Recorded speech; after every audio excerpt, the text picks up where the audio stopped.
This is Heidi from Heidi-Writes.com, and I'm here with another Beggin' Bits blog post. This one is called Nothing to Fear. A friend of mine sent me a video this morning. It was a man named Neil Donald Walsh, and he was talking about fear.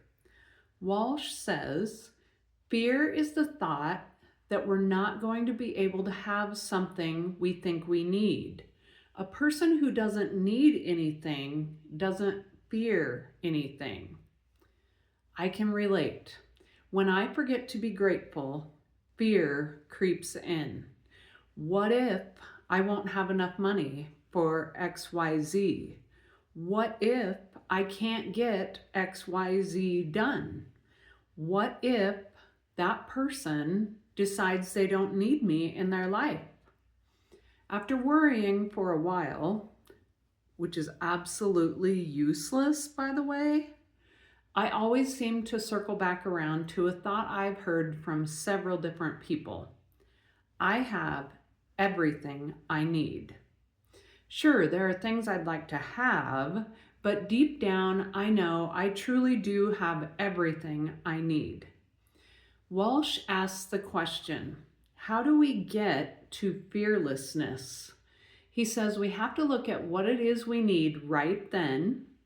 We should then consider, what if we really don't need it? Or what if you're afraid you'll lose something you already have? He said that often the fear of losing something is in terms of people. What if that person stops liking me?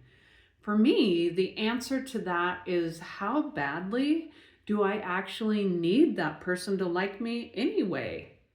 If a person is causing me to worry or be upset about pleasing them, it's time to let them go. Relationships with people should be a two-way street. One person should not always be doing all the giving or all the taking. I think when we begin to fear losing someone, it's because we start recognizing that the relationship isn't equal. Walsh goes on to say that people who present themselves to the world as serene, joyful, strong, peaceful, and innately happy are aware that their happiness comes from within. We say they have it all together. That's the path to transformation, or in my mind, the path to your authentic self. He also asked, what if we thought of fear as this acronym, feeling excited and ready? I can think of it as, I fear not finishing my book, but then when I switch that to feeling excited about it, I'm ready to take the next step, which might be sharing my manuscript with my editor. He sums up his video in these 3 points. Your fear is not real. You're making it up. Number 2, if what you fear actually did happen, you would still be here tomorrow, unless you're not. And then it absolutely would make no difference at all.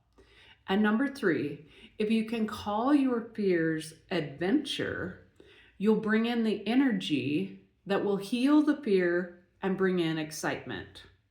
The video gave me a lot to think about. I'd take it one step further and ask if you have any control over the thing you fear. In my case, if it's a question of whether or not I have enough money for whatever I'm hoping to do, I'd better get busy and make the money I need.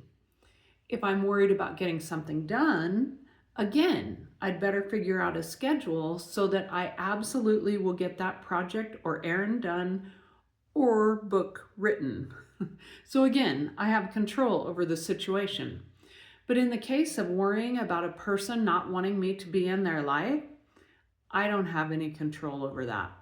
It's useless to worry or even think about, because if that's something they're considering, then I already know I'll be better off without them anyway. I guess fear isn't so scary after all. This has been Heidi from Heidi-Writes.com, and I want to thank you for listening.